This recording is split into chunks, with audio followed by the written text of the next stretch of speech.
these brothers my guys, know that we fly, know that they ride or So दोस्तों आज हम बात करेंगे different job roles in a BPO के बारे में। दोस्तों बीपीओ में बहुत टाइप के जॉब्स होते हैं जैसे attending calls, making calls, customer support, making sales, customer retention, collection of dues etcetera. If हम ब्रॉड कैटेगरी में बात करें तो different job roles in a BPO को हम इन कैटेगरीज में डिवाइड कर सकते हैं, जैसे voice process, non voice process, semi voice process, team leader and other jobs. सबसे पहले हम बात करते हैं वॉइस प्रोसेस के बारे में।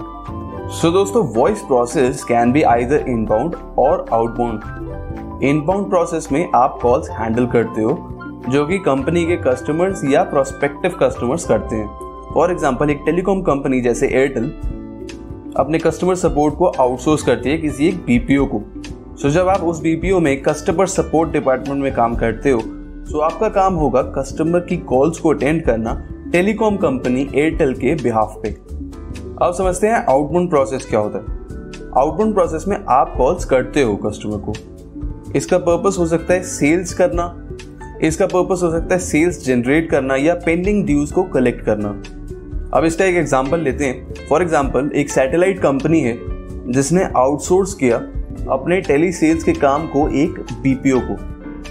अब आपका काम ये होगा to make calls to prospective customers in order to generate sales. अब इस टाइप की पोजीशंस में काफ़ी सही सैलरीज होती हैं और जब आप ज़्यादा सेल्स जनरेट करते हो तो आपको इंसेंटिव्स भी मिलते हैं। यानी अगर आसान शब्दों में समझे तो इनबाउंड कॉलिंग में आपको कॉल्स रिसीव करनी है और आउटबाउंड कॉलिंग में आपको कॉल्स करने हैं। इनबाउंड कॉलिंग में आपका पर्पस होता है कस्टमर सपोर्ट और आउटबाउंड प्रोसेस में आपका पर्पस हो सकता है टू जनरेट सेल्स या फिर कलेक्शन ऑफ ड्यूज। अब अगर बात करें skills required for this role तो वॉइस प्रोसेस में जॉब पाने के लिए आपके पास ये स्किल्स होनी चाहिए: excellent communication skills, average computer skills, the ability to solve customer queries quickly, good listening skills and having a neutral accent।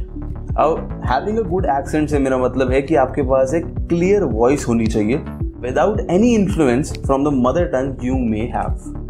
कहने का मतलब ये है कि कई बार लोग इसीलिए भी रिजेक्ट हो जाते हैं क्योंकि उनका एक्सेंट कंपनी को सही नहीं लगता। तो कोशिश यही कीजिए कि आपका एक्सेंट परफेक्ट रहे। अब समझते हैं इंटरनेशनल बीपीओ में वॉइस प्रोसेस में आप जॉब के लिए अप्लाई करना चाहते हैं तो क्या प्रोसेस होगा।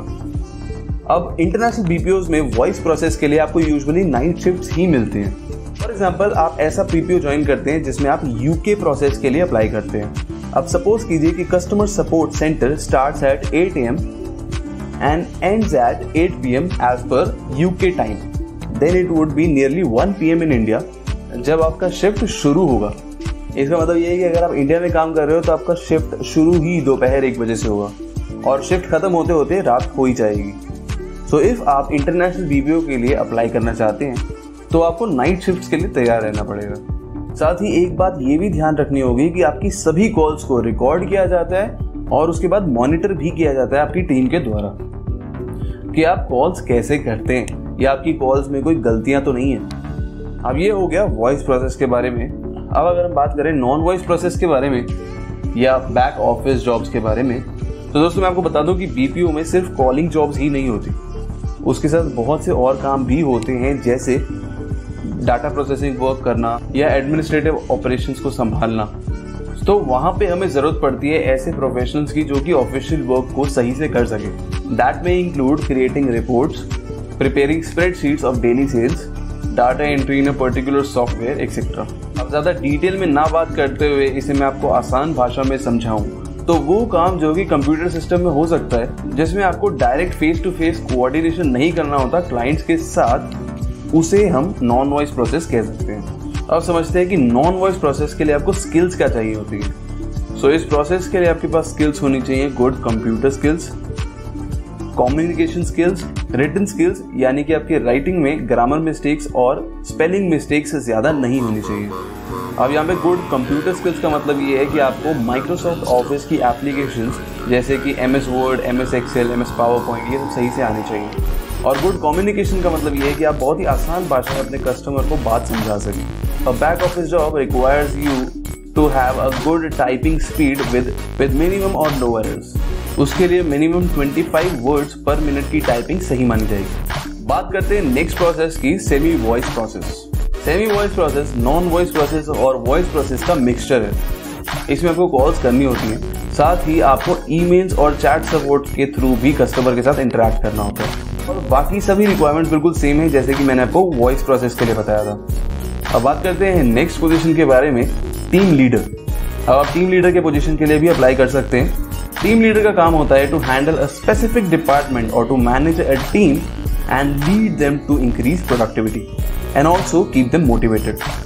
These positions may also be referred as team manager, process leader, process manager, etc. अब नॉर्मली टीम लीडर्स के पास एक्सपीरियंस होना चाहिए जो कि आइडियली 3 to 5 years तक का होना चाहिए। इसके अलावा और भी बहुत सी जॉब्स हैं जैसे कि voice accent trainers, quality managers and other management positions. तो दोस्तों अब बात करते हैं बीपीओ सेक्टर में ग्रोथ कितनी है। तो दोस्तों बीपीओ सेक्टर काफ़ी स्ट्रॉन्ग है और अपकमिंग टाइम में और ज़्यादा स्ट्रॉन्ग होगा क्योंकि बहुत से नए स्टार्टअप शुरू होते हैं जो अपने सभी काम खुद से नहीं कर सकते, तो उन्हें अपने काम आउटसोर्स करने की ज़रूरत पड़ेगी और उन्हें बीपीओ की ज़रूरत पड़ेगी।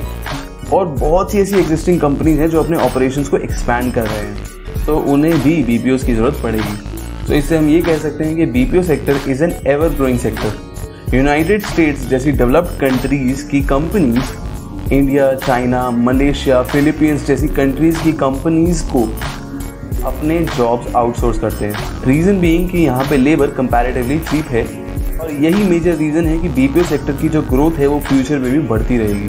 और आपको ये भी बता दूं कि इंडिया में सबसे ज़्यादा बीपीओ जॉब्स है।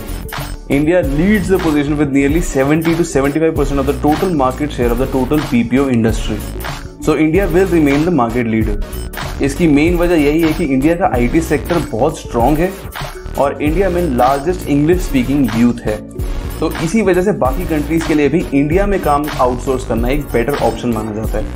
अब अगर समझे कि बीपीओ जॉब्स में आप कितनी सैलरी कमा सकते हैं, सो बीपीओ जॉब्स में हम इजीली 15 से 20 हज़ार मंथली सैलरी कमा सकते हैं और डोमेस्टिक बीपीओ में आपको बहुत ईजिली जॉब मिल जाता है। बेसिक सैलरी 15 से 20 हज़ार आपको बहुत ईजिली मिल जाती है। With experience, your salary and position improves. आप हायर पोजीशन के लिए जा सकते हैं जैसे कि आप टीम लीडर बन सकते हो, आप मैनेजमेंट में जा सकते हो या फिर आप ट्रेनिंग में भी जा सकते हो, तो आप ग्रो होते ही रहते हो। सो ये बात हुई डोमेस्टिक बीपीओज की। तो अब बात करते हैं इंटरनेशनल बीपीओज या इंटरनेशनल प्रोसेसेस की। यहाँ पे आपकी सैलरी बहुत ज़्यादा बेटर हो सकती है, यानी as good as 50,000 a month. यहाँ पे आपकी बेसिक रिक्वायरमेंट होती है लैंग्वेज और आप कितना फ्लुएंटली बोल सकते हो। इफ फॉर एग्जाम्पल आपको यूएसए प्रोसेस में जॉब चाहिए, they will be considering your communication skills, fluency in language, grammar mistakes etcetera. तो यहाँ आपको जॉब्स मिल जाती है लेकिन आपको इन चीज़ों में एक्सेल करना होगा।